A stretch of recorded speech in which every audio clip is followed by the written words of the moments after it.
여러분 안녕하십니까? 시원에 접어들면서 기온이 갑자기 떨어졌습니다. 초가을치고는 좀 때이른 것 같은 쌀쌀한 날씨가 이어졌는데요. 예상보다 빨리 찾아온 추위로 하루하루 생활에 바쁜 서민들은 아직 겨울 채비를 할 틈도 없이 걱정거리가 더 늘어난 셈입니다. 특히 연탄을 떼는 산복마을 주민들의 걱정이 더 클 수밖에 없는데요. 현지호 기자가 이곳을 가봤습니다. 서구 아미동의 한 주택. 빨갛게 타오르는 불구멍에 맞춰 연탄을 하나 더 얹습니다. 새벽 찬바람이 돌기 시작하자 벌써 난방을 떼기 시작했습니다. 예상보다 빨리 찾아온 추위에 산복마을 주민들은 걱정부터 앞섭니다. 부담이 좀 되지요. 막 많이 들어 미안하니까 자꾸. 연탄은 뭐 어쩌면 2개도 들어가고 막 3개도 들어가지 그러면. 부산에서 연탄을 사용하는 가구는 모두 1,100여 곳. 동구와 부산 진구 등 대부분 원도심 산복마을에 집중돼 있습니다. 올해 연탄값은 639원. 3년 전만 해도 300원대였던 가격이 2배 가까이 오른 것입니다. 올해는 지난해와 같은 수준으로 동결됐지만 여전히 서민층엔 부담스러운 수준입니다. 배달료 등 다른 비용까지 더하면 연탄 한 장에 1,000원이 훌쩍 넘습니다. 연탄 가구는 대부분 경제적 취약계층에 속합니다. 사용해야 할 연탄이 많아질수록 경제적으로 부담이 될 수밖에 없습니다. 매년 40만 장 수준을 유지하던 기부와 후원도 지난해부터 40% 가까이 줄면서 취약계층에 연탄을 지원하는 자원봉사단체도 난처한 상황입니다. 네, 아무래도 이제 갑자기 날씨가 추워지다 보니까는 이제 일찍 연탄을 떼게 되면은 내년 3, 4월 때까지 연탄을 떼야 되기 때문에 아무래도 조금 수량적으로 좀 많이 필요하다고 이제 그렇게 판단을 하고 있습니다. 정부가 연탄 쿠폰이나 보일러 교체 사업 등 다양한 지원책을 마련하고 있지만 이른 추위로 긴 겨울이 예상되면서 연탄 마을에 들이운 근심은 더 짙어질 것으로 보입니다. MBC 뉴스 현주입니다. 부산의 고용률이 꾸준한 증가세를 보이고 있습니다. 고용률뿐 아니라 취업자 수, 실업률 등 3대 고용 지표가 모두 개선 흐름을 보이고 있는데요. 그런데 고용의 질에는 의문이 제기됩니다. 취업자 가운데 임금 근로자는 줄고 창업이나 자영업자 비중이 높아졌기 때문인데요. 정은주 기자의 설명을 들어보시겠습니다.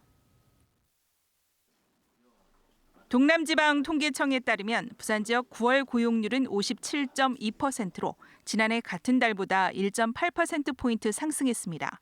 지난 1월 바닥을 친 고용률이 이후 꾸준히 증가해 7월부터는 57% 이상을 유지하고 있는 겁니다. 취업자 수는 지난해 같은 달보다 4만 7천여 명이 늘어난 169만 2천여 명으로 집계됐고 고용이 늘면서 실업자는 7천여 명 준 5만 7천여 명, 실업률도 3.3%로 지난해 같은 달보다 0.4%포인트 떨어졌습니다. 고용률과 실업률, 취업자 수 등 3대 고용지표 모두 개선 흐름을 보이고 있는 셈입니다. 하지만 고용의 질은 의문입니다. 임금 근로자는 지난해 같은 달보다 0.3% 준 반면 비임금 근로자가 15% 늘면서 고용률을 끌어올린 겁니다. 산업별 취업자 현황을 보면 제조업은 4.9% 준 반면 도소매와 음식 숙박업은 10% 이상 늘어 자영업 등 비임금 근로자의 증가를 뒷받침했습니다. 제조업 관련 지역 기업들이 요즘 어렵다 보니 지역 기회가 줄고 따라서 본인 스스로 창업 또는 자영업으로 뛰어드는 경향이 많기 때문으로 분석이 됩니다. 양적으로는 개선 흐름을 보이고 있는 부산 지역의 고용 지표들이 앞으로 고용의 질 향상과 지역 경제 회복으로 이어질지 주목됩니다. MBC 뉴스 정은주입니다. 40주년을 맞은 부마 민주항쟁 기념식이 오늘 처음 정부 주관 공식 행사로 열렸습니다. 민주주의를 향한 열망의 계승, 또 지역을 뛰어넘은 진시대 연대. 이것이 40년 만에 국가기념일로 승격한 부마 항쟁이 던지는 메시지입니다. 이만은 기자입니다. 40주년을 맞아 국가 행사로 치러진 부마 민주항쟁 기념식에 현직 대통령이 처음 참석했습니다. 부마 민주항쟁은 우리 역사상 가장 길고 엄혹하고 끝이 보이지 않았던 유신 독재를 무너뜨림으로써 민주주의의 새벽을 연 위대한 항쟁이었습니다. 40년이란 세월을 뛰어넘어 이제 자녀 세대로 계승되고 있는 민주주의의 열망. 오늘 여기 있는 저도 더 나은 사회를 만들기 위해 노력하겠습니다. 그날 20살의 엄마가 그랬던 것처럼요. 79년과 80년 부마에서 5.18로 이어졌던 그때처럼 두 지역의 연대가 재현됐습니다.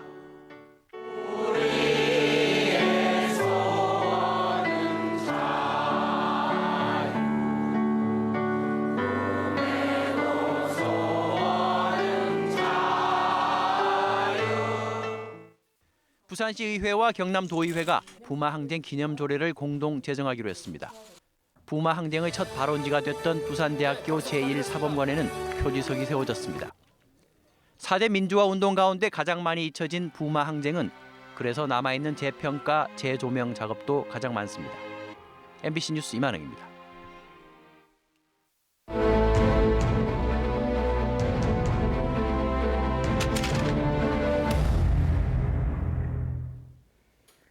(40년) 전 오늘 부산 시민들은 독재를 붕괴시켰습니다. 그러나 민주화의 봄은 오지 않았고 오히려 광주 5.18의 처참한 사륙전으로 이어지죠. 돌이켜보면 87년에 쟁취했던 대통령 직선제는 79년 부마항쟁으로 앞당겨질 수도 있었습니다. 79년 부산에서 시작한 민주화 여정이 87년 6월까지 오랫동안 지체됐던 이유, 바로 전두환 신군부의 어두운 역사 때문입니다. 부마항쟁 기획보도 오늘 마지막 순서 황재실 기자입니다. 79년 10월 24일 부산지검이 보고한 해화여고 학생들의 서면 집회 움직임. 동래고, 부산 남고, 영남상고 학생들이 대규모 시위를 준비한다. 그래서 등하교 시간에 작전을 전개했다는 공수특전 여단의 상황 일지입니다. 광주에서는 5개 고등학교 학생들이 부산 시위에 동조하자는 서신을 전파했습니다. 야, 이제 박정희의 끝장이 이제 부마를 통해서 이게 전국적으로 막 일어나겠구나. 이런 상황이 막 일어나고 막 가슴이 막 뛰고 막 그런 감정을 느꼈던. 부마항쟁의 전국 확산을 눈여겨본 건 전두환 신군부였습니다. 19일부터 전국 대학가로 확산됐다. 처음부터 정권 타도, 민주 회복을 표방했고 이례적으로 일반 시민 대중이 가세했다고 기록합니다. 전두환 신군부는 박정희의 강경 진압 전략을 그대로 이어받았습니다. 박정희의 친위대 역할을 했던 그들의 공통분모는 바로 공수부대였습니다. 미국의 특수전 학교를 졸업한 최초의 한국인들. 이들은 계엄군 현장 지휘관으로 또 보안사령관으로 부마를 목격했습니다. 이들은 부마를 교훈 삼아 초전 박사를 목표로 광주를 학살했습니다. The training that Chun Do-won had with special forces made him realize that's a good way to go. The special forces are trained to deal harshly with problems and get it solved quickly. 그러나 부마에서 실현된 대중 시위 방식은 광주로, 이후 87년 6월로 이어졌습니다. 부마 항쟁의 그 시위 방식이 저는 그 이후의 시위 방식으로 쭉 이어졌다고 생각이 돼요. 여러 곳에서 동시다발적으로 일어나는 시위들이 있습니다. 이것도 저는 굉장히 부마 항쟁의 그런 방식이라고 생각을 하고. 전두환 정권은 6월 항쟁에서 계엄령을 준비했지만 뜻을 이루지 못했습니다. Chun Do-hwan wanted to use the military in 1987, and the United States insisted he not. They were afraid of a nationwide Gwangju uprising, as they put it. 군사반란과 계엄령으로 점철된 정치 군인들의 역사는 또 한 번 계엄령을 검토했지만 결국 국민을 이기지는 못했습니다. MBC 뉴스 황재실입니다. 부산경찰청 광역수사대는 보조금 지원 정책 사업을 담당하며 수억 원대 금품을 받아 챙긴 혐의로 한국산업안전보건공단 모지역 담당자 A씨를 불구속 기소 의견으로 검찰에 송치했습니다. A씨는 지난 2012년 2월부터 올 3월까지 50인 미만 기업의 산재 위험을 줄여주는 클린 사업장 지원 사업을 담당하며 공급업자 11명에게 각종 정보를 제공하는 대가로 87차례에 걸쳐 3억 600만 원을 받은 혐의를 받고 있습니다. 2019 한 아세안 특별 정상회의의 성공 개최를 기원하는 전국 투어 행사단이 오늘 부산에 도착해 만찬 행사를 가졌습니다. 외교부가 주최하고 한 아세안 센터가 주관하는 이번 행사는 한국인과 아세안인 200여 명이 함께 열차를 타고 15일부터 19일까지 4박 5일 동안 서울과 경주, 부산, 순천, 광주 등 우리나라 거점 도시를 순회하는 행사입니다. 오늘 부산 만찬에는 아세안 진출 부산 기업인과 아세안 유학생 등도 함께 초청됐습니다.